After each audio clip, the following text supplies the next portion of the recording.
Not ബുക്കുകൾ pencil തേങ്ങ water bottle colour pencil എല്ലാം സോട്ടിലുണ്ട് വാട്ടിലേക്ക് പോകാം വാട്ടിലേക്ക് പോകാം. പുത്തൻ കുടകൾ, ബാഗുകൾ, നോട്ട്ബുക്കുകൾ തുടങ്ങി എല്ലാം സോൾട്ടിലുണ്ട്. The Salt hypermarket, Chullikkal, Kochi.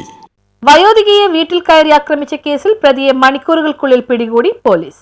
വയോധികയെ വീട്ടിൽ കയറി ആക്രമിച്ച് പരിക്കേൽപ്പിച്ച് സ്വർണം കവർന്ന കേസിൽ പ്രതിയെ മണിക്കൂറുകൾക്കകം പിടികൂടി പോലീസ്. പെരുമ്പാവൂർ അല്ലപ്രരാജ് വിഹാറിൽ അർജുൻ കൃഷ്ണൻ എന്ന 25-കാരനെയാണ് സംഭവം നടന്ന 6 മണിക്കൂറിനുള്ളിൽ ചെങ്ങമനാട് പോലീസ് അറസ്റ്റ് ചെയ്തത്. 24 വൈകിട്ട് 3 മണിയോടെയാണ് സംഭവം. കുറ്റിപ്പുഴയിൽ തനിച്ച് താമസിക്കുന്ന 79 വയസ്സുള്ള വയോധികയാണ് തലക്കടിച്ച് പരിക്കേൽപ്പിച്ച് സ്വർണ്ണാഭരണം കവർന്നത്. വൈകിട്ട് 7-ഓടെ വൃദ്ധയുടെ സഹോദരൻ കുറ്റിപ്പുഴയിലുള്ള വീട്ടിലെത്തിയപ്പോഴാണ് രക്തത്തിൽ കുളിച്ചു കിടക്കുന്ന സഹോദരിയെ കണ്ടത്. ഉടനെ പോലീസിൽ വിവരമറിയിച്ചു. ജില്ലാ പോലീസ് മേധാവി എം ഹേമലതയുടെ നിർദ്ദേശത്തെ തുടർന്ന് ആലുവ DSP TR രാജേഷ് സംഭവ സ്ഥലത്തെത്തി അന്വേഷണം ആരംഭിച്ചു. തെളിവുകളും CCTV ദൃശ്യങ്ങളും ശേഖരിച്ച ശാസ്ത്രീയമായി നടത്തിയ അന്വേഷണത്തിനൊടുവിൽ പ്രതിയിലേക്ക് എത്തുകയായിരുന്നു. വൃദ്ധയുടെ ബന്ധുവിന്റെ സുഹൃത്താണ് പ്രതി. ഈ അടുപ്പം വെച്ചാണ് വൃദ്ധ ഒറ്റയ്ക്ക് താമസിക്കുന്ന വീട്ടിൽ കയറി ആക്രമിച്ച് സ്വർണം കവർന്നത്. സ്വർണം പണയം വെച്ച ധനകാര്യ സ്ഥാപനത്തിൽ നിന്ന് സ്വർണവും പണയം വെച്ച രേഖകളും കണ്ടെടുത്തു.